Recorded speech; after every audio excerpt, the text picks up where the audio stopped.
إن الحمد لله نحمده ونستعينه ونستغفره ونعوذ بالله من شرور أنفسنا ومن سيئات أعمالنا من يهده الله فلا مضل له ومن يضلل فلا هادي له وأشهد أن لا إله إلا الله وحده لا شريك له وأشهد أن محمدا عبده ورسوله يا أيها الذين آمنوا اتقوا الله حق تقاته ولا تموتن إلا وأنتم مسلمون يا أيها الناس اتقوا ربكم الذي خلقكم من نفس واحدة وخلق منها زوجها وبث منهما رجالا كثيرا ونساء واتقوا الله الذي تساءلون به والأرحام إن الله كان عليكم رقيبا يا أيها الذين آمنوا اتقوا الله وقولوا قولا سديدا يصلح لكم أعمالكم ويغفر لكم ذنوبكم ومن يطع الله ورسوله فقد فاز فوزا عظيما اللهم صل على محمد وعلى آل محمد كما صليت على إبراهيم وعلى آل إبراهيم إنك حميد مجيد اللهم بارك على محمد وعلى آل محمد كما باركت على إبراهيم وعلى آل إبراهيم إنك حميد مجيد أما بعد فيا أيها الناس إن خير الحديث كتاب الله وخير الهدي هدي محمد صلى الله عليه وسلم وشر الأمور محدثاتها وكل محدثة بدعة وكل بدعة ضلالة وكل ضلالة في النار أعوذ بالله السميع العليم من الشيطان الرجيم يا أيها الذين آمنوا كتب عليكم الصيام كما كتب على الذين من قبلكم لعلكم تتقون قابل صد احترام بزرگوں، بھائی اور عزیزوں، آج کے خطبہ جمعہ کا عنوان ہے مقاصد الصوم، روزے کی فرضیت کے مقاصد، غرض و غایت اور اس کے فوائد کیا ہیں۔ سب سے پہلے ہم اللہ سبحانہ و تعالیٰ کا شکر ادا کرتے ہیں کہ جس محسن حقیقی نے اپنے فضل و رحمت سے ایک مرتبہ پھر ہمیں ماہ رمضان جیسا مبارک، پیارا اور نیکیوں کا موسم بہار عطا فرمایا ہے۔ آج الحمدللہ 7واں روزہ ہے اور یہ ایام معدودات بڑی تیزی سے گزر رہے ہیں۔ اللہ سبحانہ و تعالیٰ کی بارگاہ میں ہم التجا کرتے ہیں کہ گزشتہ جن دنوں میں ہمارے روزے اور جو بھی عبادات ہم کر سکے قبول و منظور فرمائے، اور آئندہ کے لیے ہمیں صحت و عافیت سے نوازے۔ اسی طرح اس ماہ مبارک کی عزت اور تکریم کرنے کی، اس کو غنیمت جاننے کی اور اس میں نیکیاں کرنے کی توفیق مرحمت فرمائے۔ اس ماہ مبارک کو ہمارے لیے بخشش اور مغفرت کا ذریعہ بنائے۔ اللہ سبحانہ و تعالی ہمیں ان خوش نصیب لوگوں میں سے لکھ دے جن کو رمضان کی ہر رات اللہ تعالیٰ جہنم سے آزاد کرتے ہیں، اور اللہ سبحانہ و تعالیٰ اپنے فضل و رحمت سے ہمیں اس ماہ مبارک کے فوائد و ثمرات میں سے جو عظیم ثمرہ اور فائدہ ہے کہ جنت الفردوس کا حصول، اللہ تعالیٰ ہمیں جنت الفردوس کے وارث بنائے، زندگی میں بار بار ہمیں ایسی بہاریں نصیب فرمائے۔ تو روزے کی فرضیت کی جو غرض و غایت ہے اللہ سبحانہ و تعالی نے اسی آیت کریمہ کے آخر میں بیان فرمائی، جو میں نے ابھی خطبے کے شروع میں تلاوت کی ہے، کہ اللہ سبحانہ و تعالی اہل ایمان پر اپنا احسان جتلاتے ہوئے اور اس عظیم عبادت کی غرض و غایت بتاتے ہوئے فرماتے ہیں، یا ایھا الذین آمنوا، اے ایمان والو، کتب علیکم الصیام، تم پر روزے فرض کیے گئے ہیں، کما کتب علی الذین من قبلکم، جیسا کہ آپ سے پہلے امتوں پر روزے فرض کیے گئے تھے، لعلکم تتقون، اس کی غرض و غایت یہ ہے کہ تم متقی بن جاؤ، پرہیزگار بن جاؤ، تمہارے اندر تقوی کا جوہر اور خوبی آ جائے، اس لیے کہ یہ تقوی، انسان کا متقی ہونا، یہ انسان کی کامیابی کی کلید اور اسی پر جنت کے حصول کا دار و مدار ہے۔ اللہ رب العزت فرماتے ہیں، ان للمتقین مفازا، کامیابی ہے تو صرف متقی لوگوں کے لیے۔ ان المتقین فی جنات و نہر، متقی لوگ وہ جنات میں ہوں گے اور باغات میں ہوں گے، نہروں میں ہوں گے، اللہ کے انعامات میں ہوں گے۔ اللہ تعالیٰ متقی لوگوں کے ساتھ ہے، اللہ تعالیٰ متقی لوگوں کو پسند کرتا ہے۔ انما یتقبل اللہ من المتقین، اللہ تعالیٰ متقی لوگوں کے نیک اعمال قبول فرماتا ہے۔ یہ ساری چیزیں اللہ رب العزت نے تقوی کے فوائد اور اس کی برکات ذکر کی ہیں۔ ہر نبی کی دعوت اگر قرآن پاک میں ہم دیکھیں تو سب سے پہلے وہ اسی چیز کی اپنی قوم کو دعوت دیتے تھے کہ ایک اللہ کی عبادت کرو، اللہ سے ڈرو، تقوی اختیار کرو۔ اور پیارے نبی حضرت محمد رسول اللہ صلی اللہ علیہ وسلم نے بھی صحابی کو وصیت کرتے ہوئے پوری امت کے لیے آپ کی یہ وصیت ہے اور نصیحت ہے کہ اتق اللہ حیث ما کنت، تم جہاں کہیں بھی ہو اللہ سے ڈرتے رہو۔ اللہ کا ڈر اور خوف آپ کے دل میں ہونا چاہیے۔ وَأَتْبِعِ السَّيِّئَةَ الْحَسَنَةَ، اگر گناہ ہو جائے تو اس کے بعد نیکیاں کیا کرو، تمحوہا، اس لیے کہ نیکیاں گناہوں کو مٹا دیتی ہیں۔ تو یہ تقوی جو روزے کی بنیادی غرض و غایت ہے، یہ ہے کیا چیز؟ تقوی، اس کا معنی یہ ہے کہ وقایا،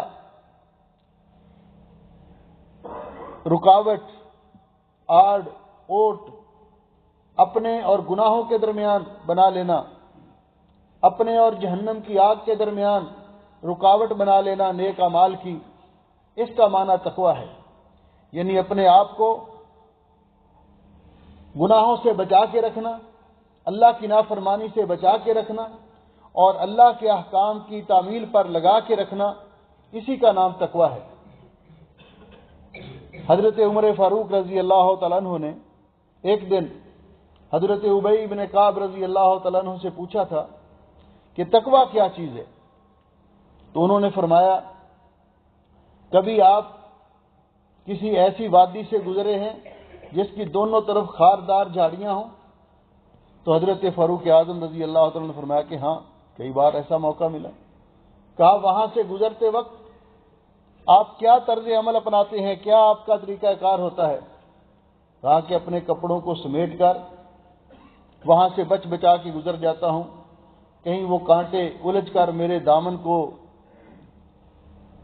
اس کے ساتھ الجھ نہ جائیں، میرے کپڑے پھاڑ نہ ڈالیں۔ تو فرمایا اسی طرح دنیا کے اندر گناہوں کی وادی سے بچ بچا کے گزر جانے کا نام تقوی ہے۔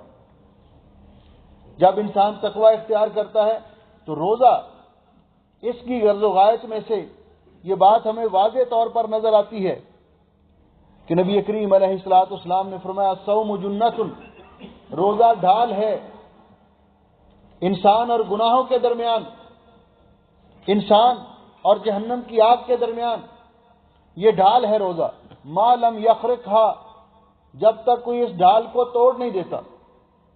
توڑ کیسے دیتا ہے؟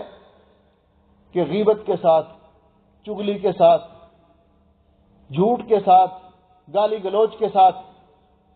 اس لیے جس طرح بعض علماء نے کہا ہے کہ ان لوگوں پر افسوس اور تعجب ہے جو روزہ تو حلال چیز کے ساتھ رکھتے ہیں اور افطار حرام پر کرتے ہیں. روزہ رکھتے ہیں، حلال چیز حلال کھانا کھاتے ہیں، لیکن اس کو توڑ ڈالتے ہیں غیبت کے ساتھ، چغلی کے ساتھ، گالی گلوچ کے ساتھ، بری حرکات کے ساتھ، بری عادات کے ساتھ. تو اس لیے روزے کے غراض و مقاصد میں سب سے پہلی غرض و غایت تقویٰ ہے، جو کہ کامیابی کی کلید ہے اور جنت کے حصول کا ذریعہ ہے. انسان اپنے آپ کو محسوس کرتا ہے، اور تقویٰ کا معنی کیا ہے؟ کہ انسان ہمیشہ یہ شعور رکھے کہ میرا رب مجھے دیکھ رہا ہے، میرا رب مجھے دیکھ رہا ہے. اس بات کی ٹریننگ اور تربیت کے لیے روزہ بہترین عبادت ہے. ایک آدمی لوگوں کے سامنے تو کھانے پینے کی پابندی کرتا ہے کہ میں روزے سے ہوں، لیکن اندر جا کر وہ پانی پی لے تو کیا اس کا روزہ رہے گا؟ روزہ اس کو احساس اور شعور دلاتا ہے کہ آپ لوگوں کے سامنے بھی اور لوگوں کی پیٹھ پیچھے بھی، ان کی عدم موجودگی میں بھی اگر کوئی ایسی حرکت کریں گے جو روزے کے منافی ہے، لیکن یاد رکھو اگر اور کوئی نہیں دیکھتا تو اللہ دیکھ رہا ہے، آپ کا روزہ روزہ نہیں رہے گا، روزے کی حیثیت ہی ختم ہو جائے گی. تو پہلا جو مقصد ہے وہ تقویٰ ہے. دوسرا مقصد روزے کا، اللہ سبحانہ و تعالی ہم پر مہربان ہے. اس مالک کی رحمت، کہتے ہیں نا رحمت حق بہانہ میں جوید، اللہ کی رحمت بہانے ڈھونڈ رہی ہے ہماری بخشش کے. اور یہ کیوں نہ ہو؟ آپ کبھی غور کریں کہ اللہ سبحانہ و تعالی اگر انسان سے گناہ ہو جاتا ہے تو اس کی بجائے جرم 1 لکھا جاتا ہے، اور اگر انسان نیکی کر لیتا ہے تو 10 گنا سے لے کر 700 گنا تک بڑھا دیتا ہے. یہ ارحم الراحمین کی رحمت ہے. اللہ سبحانہ و تعالی، جس طرح کہ اللہ رب العزت نے فرمایا ما یفعل اللہ بعذابکم ان شکرتم وآمنتم، اگر تم ایمان لاؤ اور اللہ کا شکر گزار بن کے زندگی گزارو تو اللہ تمہیں عذاب دے کر کیا کرے گا؟ وہ تو ارحم الراحمین ہے. اور یہ جو عام طور پہ ہم جملہ بولتے ہیں نا کہ اللہ 70 ماہوں سے بھی زیادہ مہربان ہے، یہ جملہ ہی غلط ہے. اس لیے کہ اللہ سبحانہ و تعالیٰ نے جب رحمت کو پیدا کیا تو اس کے 100 حصے بنائے، 99 حصے اللہ تعالیٰ نے 99 حصے ارحم الراحمین نے اپنے پاس رکھے ہیں، اور ایک حصہ اللہ نے پوری مخلوق میں تقسیم کیا ہے. اس حصے میں سے ایک ماں کے حصے میں اپنی اولاد پر اتنی شفقت کرتی ہے تو کتنواں حصہ آیا ہوگا؟ تو یہ بات کہ وہ ارحم الراحمین ہے، اس نے ہمیں مواقع فراہم کیے ہیں گناہ بخشوانے کے لیے، اس نے اعمال بتلائے ہیں اپنے گناہ بخشوانے کے لیے، جس طرح کہ نبی کریم علیہ السلام نے فرمایا. عن ابی ہریرہ رضی اللہ تعالیٰ عنہ قال قال رسول اللہ صلی اللہ علیہ وسلم من صام رمضان ایمانا و احتسابا، جو آدمی رمضان کے روزے رکھتا ہے ان روزوں کی فرضیت پر یقین رکھتے ہوئے اور اللہ تعالیٰ سے اجر و ثواب طلب کرنے کے لیے، اللہ اس کے پچھلے سارے گناہ معاف کر دیتا ہے. اسی لیے وہ حدیث پہلے آپ سن چکے ہیں کہ نبی علیہ السلام نے فرمایا کہ جبریل امین نے بد دعا کی اس کے لیے بعد من ادرک رمضان فلم یغفر لہ، جس کی زندگی میں رمضان آ گیا اور وہ اپنی بخشش کا سامان پیدا نہ کر سکا. تو دوسرا مقصد روزے کا کہ اللہ تعالیٰ اپنے بندوں کے گناہ معاف کرنا چاہتے ہیں، اللہ تعالیٰ ان کو بخشش اور مغفرت سے نوازنا چاہتے ہیں. تیسرا مقصد روزے کا کہ اللہ سبحانہ و تعالیٰ ہمارے دلوں میں یہ احساس پیدا کرنا چاہتے ہیں، ہمیں بھوک سے ازما کر، پیاس سے ازما کر، کہ آپ نے طلوع فجر سے لے کر غروب آفتاب تک کوئی چیز کھانی اور پینی نہیں، تاکہ ہمیں ان لوگوں کی بھوک اور پیاس کا احساس ہو جو فاقوں میں زندگی بسر کرتے ہیں، فقراء اور مساکین کا احساس ہو. ہمیں یہ احساس دلانے کے لیے ہمیں اللہ رب العزت نے اتنا وقفہ کھانے اور پینے سے منع کیا، اور اس کے ساتھ ساتھ ہماری یہ بھی ٹریننگ کی کہ جس روزے کے اندر حلال چیزوں سے اللہ نے منع کر دیا ہے کہ آپ حلال چیزیں بھی استعمال نہیں کر سکتے، تو اس روزے کے اندر حرام کاموں کا ارتکاب کرنا یہ کیا مناسب ہے؟ یہ تو بالاولیٰ منع ہے. تو اللہ سبحانہ و تعالیٰ نے یہ احساس دلانے کے لیے کہ فقراء اور مساکین وہ بھوک اور پیاس کے کئی دن فاقے کیسے برداشت کرتے ہیں، تو اللہ سبحانہ و تعالیٰ نے اسی لیے روزے داروں کو، عام لوگوں کو حکم دیا، مسلمانوں کو، جس طرح کہ نبی پاک صلی اللہ علیہ وسلم فرماتے ہیں من فطر صائما کان لہ او کتب لہ مثل اجر الصائم من غیر ان ينقص من اجر الصائم شیئا، جو آدمی روزے دار کو روزہ افطار کرواتا ہے اس کو بھی اللہ تعالیٰ اتنا ہی ثواب عطا کرتا ہے جتنا روزے دار کو، روزہ رکھنے والے کو ملتا ہے، لیکن روزے دار کے ثواب میں بھی کمی واقع نہیں ہوتی۔ یہ ہمیں یہ احساس دلانے کے لیے اور یہ ہمارے اندر یہ ہمت اور یہ وصف پیدا کرنے کے لیے کہ ہم دوسروں کو کھلائیں، اللہ تعالیٰ کی مخلوق ان کا احساس کریں، ان کو کھانا کھلائیں، اطعام کی ترغیب دلانے کے لیے اللہ سبحانہ و تعالیٰ نے ہم پر روزے فرض کیے ہیں، اور اللہ رب العزت نے ان لوگوں کی تعریف کی ہے وَيُطْعِمُونَ الطَّعَامَ عَلَىٰ حُبِّهِ مِسْكِينًا وَيَتِيمًا وَأَسِيرًا، کہ وہ اللہ تعالیٰ کی محبت کی خاطر کھانے کی طلب دل میں رکھنے کے باوجود وہ فقیروں، یتیموں، مسکینوں اور قیدیوں کو کھانا کھلاتے ہیں۔ اور وہ کیسے کھلاتے ہیں؟ کسی پر احسان جتلانے کے لیے نہیں، انما نطعمکم لوجہ اللہ لا نرید منکم جزاء ولا شکورا، کہ ہم اللہ کی رضا کے لیے کھلاتے ہیں، یہ نہیں کہ آپ ان کا شکریہ ادا کریں، جی شکریہ آپ نہیں، وہ اپنے اجر و ثواب کے لیے کھلا رہا ہے۔ تو تیسری چیز جو ہے کہ یہ احساس پیدا کرنے کے لیے، فقراء اور مساکین کے احوال سے انسان کو آگاہ کرنے کے لیے اللہ سبحانہ و تعالیٰ نے روزے فرض کیے۔ روزہ چوتھا مقصد اس کا کہ یہ ٹریننگ ہے، تربیت ہے صبر پر، کیونکہ صبر کا اللہ تعالیٰ کے ہاں بہت بڑا مقام ہے۔ انما یوفی الصابرون اجرہم بغیر حساب، صبر کرنے والوں کو اللہ تعالیٰ بغیر حساب کے اجر دیتا ہے۔ صبر کس سے؟ صبر کا معنی کیا؟ اپنے آپ کو روک کے رکھنا، کھانا ہے، پینا ہے، سب کچھ موجود ہے، لیکن روزہ رکھا ہوا ہے، اللہ تعالیٰ نے منع کر دیا ہے کہ یہ نہیں کھانا، تو انسان صبر کر رہا ہے۔ کتنا صبر کر رہا ہے کہ افطاری کا ٹائم ہے، سامنے دسترخوان پہ افطاری کی تمام چیزیں پڑی ہوئی ہیں، ابھی 5 منٹ باقی ہیں، صبر کر رہا ہے، صبر کر کے بیٹھا ہے، اس وقت تک ہاتھ کھانے کی طرف نہیں بڑھائے گا جب تک مؤذن اذان نہیں دے گا۔ تو یہ ٹریننگ ہے انسان کی صبر کرنے پر، کیونکہ اللہ تعالیٰ کے ہاں صبر کا بہت بڑا اجر ہے کہ اپنے آپ کو گناہوں سے روک کے رکھنا، اللہ کی اطاعت اور فرما برداری پہ ثابت رکھنا، اپنے آپ کو برائیوں سے بچا کے رکھنا، صبر کرنا، اپنی شہوات کو روک کے رکھنا، یہ تربیت کرتا ہے روزہ۔ اللہ رب العزت نے اس لیے روزے ہم پہ فرض کیے۔ روزہ اللہ تعالیٰ کی محبت کے حصول کا ذریعہ ہے۔ روزے دار، روزہ رکھنے والا اللہ تعالیٰ کا کتنا پسندیدہ ہے، کتنا محبوب ہے کہ نبی کریم علیہ الصلوۃ والسلام نے فرمایا والذی نفس محمد بیدہ، اس ذات کی قسم جس کے ہاتھ میں محمد کی جان ہے صلی اللہ علیہ وسلم، لخلوف فم الصائم اطیب عند اللہ من ریح المسک، روزے دار کے منہ سے آنے والی سمیل اور بو جو معدے کے خالی ہونے کی وجہ سے آتی ہے، ہم اس کو بعض اوقات ہو سکتا ہے ساتھ بیٹھنے والے ناگوار کرتے ہوں، لیکن نبی پاک صلی اللہ علیہ وسلم نے قسم اٹھا کر فرمایا کہ اللہ تعالیٰ کے ہاں وہ کستوری سے زیادہ پیاری اور عزیز ہے۔ اطیب عند اللہ من ریح المسک، کستوری کی خوشبو سے زیادہ پیاری ہے اللہ سبحانہ ہوا تعالیٰ کے ہاں۔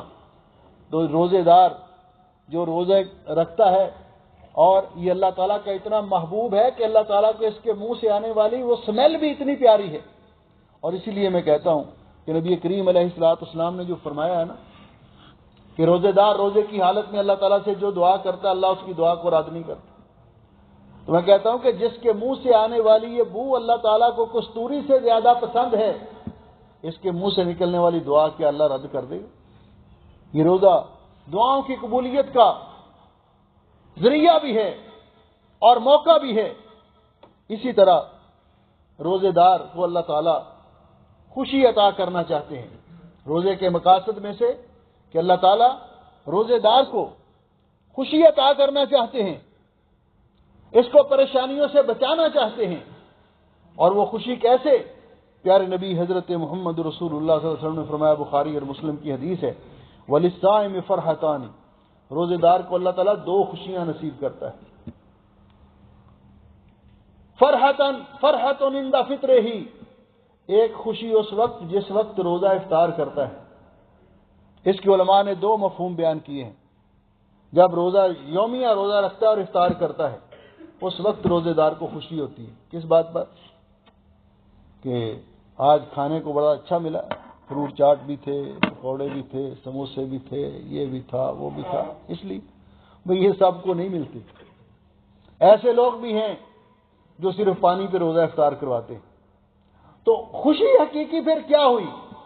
خوشی حقیقی یہ ہے کہ روزے دار یہ محسوس کرتا ہے، میرے رب نے مجھے حکم دیا تھا، میں نے اپنے رب کی حکم کی تعمیل کر کے صبح سے لے کر شام تک روزہ، کھانا پینا اور روزے کے منافی تمام چیزوں کو ترک کر کے رکھا. الحمدللہ میں نے اپنے رب کے حکم کی تعمیل کی ہے اور اس روزے کو پورا کیا ہے. اس پر روزے دار خوش ہوتا ہے. اور دوسرا مفہوم یہ بیان کیا کہ روزے دار جب رمضان المبارک کے روزے مکمل کر کے ختم کرتا ہے روزے اور عید کے دن آتا ہے، تو اس دن اس کو خوشی نصیب ہوتی ہے کہ الحمدللہ میرے مالک نے میری ڈیوٹی لگائی تھی، میں اس مالک کی توفیق سے اور اس کے فضل و کرم سے وہ پوری کر دی، اور یہ روزے دار کو خوشی نصیب ہوتی ہے. تو اللہ تعالیٰ روزے دار کی خوشی کے لیے، اس کو خوشی نصیب کرنے کے لیے یہ روزہ رکھنے کا حکم دیا. اسی طرح روزہ جو ہے یہ پوری امت مسلمہ کی وحدت، اتفاق اور اتحاد کا مظہر ہے. دنیا میں جہاں کہیں مسلمان ہیں وہ رمضان مبارک کے روزے رکھتے ہیں. یہاں کے لوگ جتنے روزے رکھیں گے، ان کے لیے جو روزے کے اندر پابندیاں ہیں، وہ دوسرے علاقوں کے اندر جو لوگ دوسرے ملکوں میں رہتے ہیں سب کے لیے وہ پابندیاں ہیں. تو گویا کہ یہ ایک اجتماعی عبادت ہے. یہ امت مسلمہ کے اتفاق و اتحاد کا مظہر ہے روزہ. اللہ رب العزت نے ایک دوسرے کو اس موقع پر جو روزے رکھتے ہیں سارے مسلمان، ان کے اندر جو یکجہتی ہے، آپس میں ان کا اتفاق و اتحاد ہے اور ایک جیسا عمل کرنے کا مظہر ہے، یہ بھی اللہ رب العزت نے روزے کے اغراض و مقاصد میں سے رکھا. روزے کے اغراض و مقاصد میں سے یہ بھی ہے کہ اللہ تعالیٰ یہ تربیت کرنا چاہتے ہیں اپنے بندوں کی کہ میرے بندے بری عادات کو چھوڑ دیں. اتنے دن ان سے پابندی کروائی جائے، 30 دن، تاکہ جو سگریٹ نوشی کرتا ہے وہ اس بری عادت کو چھوڑ دے. کیونکہ یہ سگریٹ روزے کے منافی ہے نا، روزہ توڑنے والی ہے نا، چھوڑ دے. اگر اتنے دن پابندی کر لے اور عزم کر لے کہ میں نے نہیں پینی، کیونکہ یہ سراسر نقصان ہے. اور یہ کتنی بڑی عجیب بات ہے کہ ہم سگریٹ کی ڈبی پہ لکھا ہوا دیکھتے ہیں، سگریٹ کی وہ پیکٹ پہ، کہ سگریٹ نوشی صحت کے لیے مضر ہے، پھر بھی پیسے دے کر اپنے لیے ضرر خریدتے ہیں، بیماری خریدتے ہیں. اور دنیا بھر کے ڈاکٹر کہتے ہیں سگریٹ نوشی کینسر کا سبب بنتی ہے. تو اس لیے یہ اس کو چھوڑنے کا بہترین ذریعہ ہے. جس کسی آدمی کو گالیاں دینے کی عادت ہے، بعض لوگوں کو عادت ہوتی ہے نا، جس چودھری ٹائپ کے لوگ ہوتے ہیں، اپنے ماتحت لوگوں کو گالیاں دیتے رہنا، گھر والوں کو گالیاں دیتے رہنا. گالی دینا، نبی علیہ السلام نے فرمایا مومن سباب نہیں ہوتا، مومن کبھی گالی نہیں دیتا کسی کو. سباب المسلم فسوق وقتالہ کفر، مومن کو گالی دینا کبیرہ گناہ ہے، اور مومن کے ساتھ لڑائی کرنا تو کفر ہے، قتال کرنا تو کفر ہے. تو گالیوں کی عادت کو چھوڑنے کے لیے بہترین موقع ہے. غیبت اور چغلی کرنا یہ بعض لوگوں کا بڑا محبوب مشغلہ ہوتا ہے، حالانکہ کبیرہ گناہ ہے. نبی علیہ السلام نے فرمایا کہ لا يدخل الجنت نمام، چغل خور کبھی جنت میں نہیں جائے گا، کبیرہ گناہ ہے. ان کو چھوڑنے کے لیے، کیونکہ یہ روزے کے منافی ہیں، روزہ بہترین موقع ہے کسی پر ظلم اور زیادتی کو چھوڑنے کے لیے. جس آدمی کو نماز میں کوتاہی کرنے کی عادت ہے، اگر وہ روزہ رکھ کر نماز نہیں پڑھے گا، اللہ اس کا روزہ بھی قبول نہیں کرے گا. وہ نمازوں کی پابندی کرے گا تو نمازوں کا پابند بن جائے گا. یہ نمازوں میں کوتاہی کی عادت کو چھوڑنے کا بہترین موقع ہے. عام طور پر قرآن پاک کبھی کھولا، کئی ہفتے گزر گئے، کبھی تلاوت نہیں کی. اس موقع پر اپنے آپ کو قرآن پاک کی تلاوت کا عادی بنانا اس کے لیے بہترین موقع ہے، یہ روزے کے مقاصد میں سے ہے۔ اسی طرح روزہ دعاؤں کی قبولیت کا بہترین ذریعہ ہے، دعاؤں کی قبولیت کا بہترین ذریعہ ہے۔ اور یہ بات یاد رکھیے کہ نبی علیہ السلام نے فرمایا من لم یدع قول الزور والعمل به فلیس للہ حاجۃ فی ان یدع طعامہ وشرابہ، جو روزہ رکھ کر برے کام بری باتیں نہیں چھوڑتا، اللہ کو اس کے بھوکے اور پیاسے رہنے کی کوئی ضرورت نہیں ہے۔ اور پھر میں عرض کر رہا تھا کہ روزہ دعاؤں کی قبولیت کا بہترین ذریعہ ہے، روزے کی حالت میں دعا کرنا سارا دن، اور افطاری کے وقت دعا کرنا۔ نبی علیہ السلام نے فرمایا 3 دعائیں ہیں جن کی قبولیت میں کوئی شک نہیں، ان میں سے ایک دعا والصائم حتی یفطر، روزے دار کی دعا، اور فرمایا وللصائم عند فطرہ دعوۃ لا ترد، روزے دار افطاری کے وقت جو دعا کرتا ہے اللہ اس کی دعا کو رد نہیں کرتا۔ اس حدیث کے راوی حضرت عبداللہ ابن عمر بن عاص جب افطاری کا وقت ہوتا گھر کے افراد کو اکٹھا کر لیتے، دعا کرو، یہ دعا کی قبولیت کا وقت ہے۔ تو اللہ تعالیٰ نے ہمیں دعاؤں کی قبولیت کا یہ موقع نصیب فرمایا ہے کہ افطاری کے وقت دعا، اور یہ روزے کے ساتھ اس کا تعلق ہے کہ روزے دار کی دعا اللہ رد نہیں کرتے۔ اللہ سبحانہ و تعالیٰ مجھے اور آپ کو رمضان المبارک کے مقاصد کو سمجھنے، ان پہ غور کرنے اور ان کو اپنانے، اور جو فوائد اللہ نے رکھی ہیں، برکات رکھی ہیں، ان کو حاصل کرنے کی اللہ توفیق بھی بخشے، اور ہمیں اچھی عادات جو منشا ہے روزے کی اللہ تعالیٰ اپنانے کی توفیق دے، اور بری عادات ہمیں چھوڑنے کی توفیق دے۔ اقول قولی ھذا استغفر اللہ لی ولکم ولسائر المسلمین من کل ذنب واتوب الیہ۔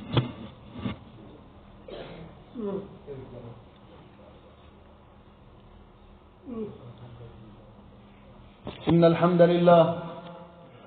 للہ نحمده ونستعینه ونستغفره ونعوذ باللہ من شرور انفسنا ومن سیئات اعمالنا من يهده الله فلا مضل له ومن يضلل فلا هادي له اشهد ان لا اله الا الله وحده لا شريك له واشهد ان محمدا عبده ورسوله اما بعد۔ محترم بھائیو، روزے کے مقاصد میں سے ایک مقصد صحت کے اعتبار سے بھی ہے کہ اللہ تعالیٰ نے انسانی جسم کی حفاظت اور اس کی صحت کو برقرار رکھنے کے لیے، اور جسمانی طور پر بیماریاں اور جسم کے اندر جو زہریلے مواد ہیں ان کو خارج کرنے کے لیے اللہ تعالیٰ نے یہ روزہ ہم پر فرض کیا ہے۔ اور اللہ سبحانہ و تعالیٰ فرماتے ہیں وَأَن تَصُومُوا خَيْرٌ لَكُمْ، تم روزے رکھو، روزہ رکھنا تمہارے لیے بہت بہتر ہے۔ یعنی ان کے اندر دنیاوی اخروی بلائیاں بھی ہیں، روزے کے اندر جسمانی روحانی انسان کے علاج کے ساتھ ساتھ جسمانی بیماریوں کا بھی علاج ہے۔ بلکہ بعض روایات میں یہ ذکر ہے صوموا تصحوا، لیکن علماء نے اس روایت کی سند میں کلام کیے کہ روزہ رکھو یہ صحت کے لیے بڑا مفید ہے، کہ اللہ تعالیٰ نے ہمیں جو معدہ دیا ہے اس کا ایک سسٹم ہے۔ عام طور پر ہم کہتے ہیں جی گاڑی گرم ہوگی، جب تک اس کو روکیں گے نہیں تھوڑا تو یہ آگے چلے گی نہیں۔ تو یہ معدے کو بھی ریسٹ دینے کا کوئی سسٹم ہے کہ نہیں؟ یہ بھی اللہ تعالیٰ نے ایک سسٹم دیا ہمیں۔